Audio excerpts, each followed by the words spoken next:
বলবে কে তোমার আপন হবে, বেঈমান হলে বলবে যে আমার জানাজার নামাজ পড়াইতেছে তারা হবে আপন। কবরে নামানোর সময় জিজ্ঞাসা করা হবে কে তোমার আপন, সে বলবে যারা আমার কবরে নামছে তারা আমার আপন। যখন কবর থেকে উঠে যাবে, ও আমার শাহের চরের বাবার, ও আমার নরসিংদী রায়পুরার বাবাজিরা গো, এবার আল্লাহর ফেরেশতারা বলবে ও আল্লাহর বান্দা তোমার কবরে এখন কে? তখন এই মানুষটা পাগলের মতো হয়ে যাবে, হাইরে দুনিয়া, আগে যদি জানতাম দুনিয়ার মানুষ এত স্বার্থপর তাইলে কোনোদিন দুনিয়ার প্রেমে মস্তাম না। আগে যদি জানতাম মানুষ এত বেঈমান তাইলে কোনোদিন মানুষের প্রেমে মস্তাম না। আমার জন্য ঘরের মধ্যে কাঁদলো, আমার কবরে কেউ আসলো না। আমার জানাজার নামাজ পড়াইলো, আমার কবরে কেউ আসলো না। আমার গোসল দেওয়াইলো, আমার কবরে কেউ আসলো না। এই জন্যই তো আল্লাহ রাব্বুল আলামিন বলে দিয়েছেন ইল্লাল্লাযিনা আমানু ওয়া আমিলুস সালিহাত, ঈমান রাখা আর নামাজ আমল করা বড় দামি জিনিস। এই দুনিয়ার কেউ পাশে থাকবে না ঈমান যদি থাকে হৃদয়ের ভিতরে, আর যদি আমল থাকে অলবডিতে অলংকার, আপনার দুনিয়ার চিন্তা করা লাগবে না। আপনি যদি ঈমানদার হন, কবরে জিগাইব তোমার কবরে কে আপন হবে, চিৎকার করে বলো আল্লাহু আকবার। তোমার কবরে কে আপন হবে, ওই মুহূর্তে ওই ইমানদাররা চুপ করে বসে থাকবে। কারণ ইমানদাররা তো ভালো করে জানে রে বাবা, ইমানদাররা তো ভালো করে জানে যে এই কবরের ভিতরে দুনিয়ার কেউ আপন হবে না। আমার ইমানটা আমাকে কাজে দিবে, আমার আমলটা কাজে দিবে। আর কবরের ভিতরে তিনটা প্রশ্ন করা হবে, যার বডিটা পবিত্র থাকবে, যার আত্মাটা পবিত্র থাকবে, যার অন্তরে নবীর মহব্বত থাকবে, যার আমল দ্বারা অল বডিটা অলংকারে সেজে থাকবে, তার জন্য কবরে বড় সারপ্রাইজ আছে। কিন্তু যুবক ভাইয়েরা আমার, আমরা কবরের মধ্যে বডিটা লাগার আগে এই বডিটারে পাক বানাইতে হবে, কথা কোন ঠিক কিনা? ওই জামান নবী বলেন আলা সাবধান ওয়া ইন্না ফিল জাসাদি মুদগা, দেহের মধ্যে একটা টুকরা আছে, ইজা সলাহাত ইজা সলাহাত, যখন টুকরাটা সুস্থ থাকে, সলাহাল জাসাদু কুল্লু, তখন অল বডিটা ভালো থাকে। ওই ভিতরের টুকরাটা যখন ভালো থাকে তখন অল বডিটা ভালো থাকে। ওয়া ইজা ফাসাদাত, যখন ওই টুকরাটা খারাপ হয়ে যায়, নষ্ট হয়ে যায়, ফাসাদাল জাসাদু কুল্লুহু, তখন ওই অল বডিটা না, ওই অল বডিটা নষ্ট হয়ে যায়। আলা আলা ওয়াহিয়াল কলব, আর ওই গোশতের টুকরার নাম হলো কলব। এই জন্য যুবক ভাইয়ের আমার, কলবটারে পবিত্র করা লাগবে। আত্মাটা যার শুদ্ধ, বডিটা তার সুস্থ। আত্মা যারে পছন্দ করছে, অল্প বডিটা পছন্দ করবে।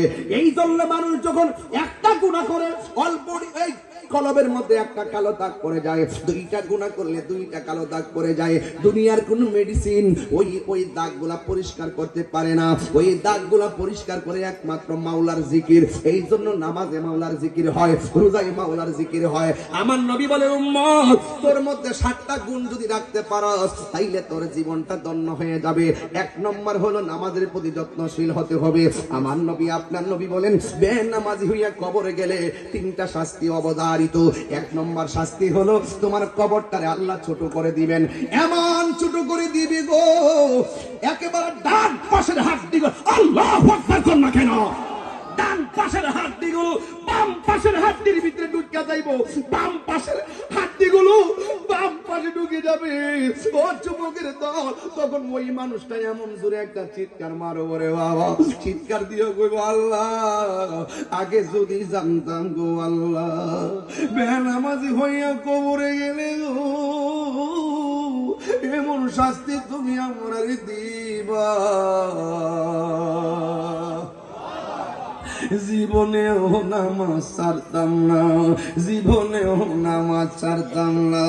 ও তোর পিছু পিছু ঘুরছে সমন, পিছে পিছে ঘুরছে সমন, কোন দিন জানি তোর হবে সমন জারি, দেখ না মন ঝাঁক মারিয়ে দুনিয়াদারি, দেখ না মন ঝাঁক মারিয়ে দুনিয়াদারি। এই গজল গামো ইনশাআল্লাহ ডিসেম্বরের 30 তারিখ গোলাম মাওলা রহমতুল্লাহ দরবারে ইনশাআল্লাহ। এটা রাত্রে 2টার পরে গাইলে বুঝবেন আমি কি গাইছি।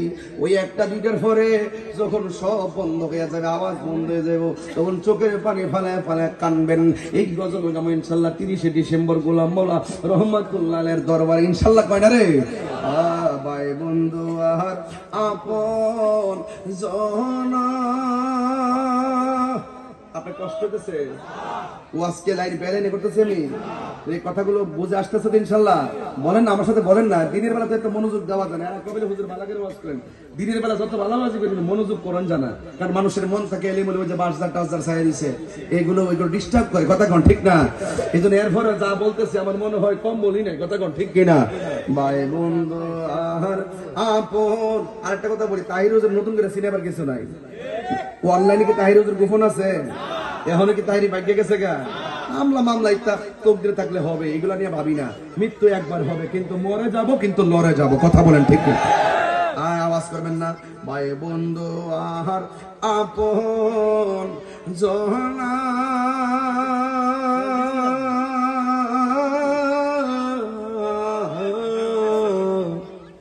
সঙ্গে তোমার কেউ যাবে না। ও তুমি আইসো একা যাইবা একা, আইসো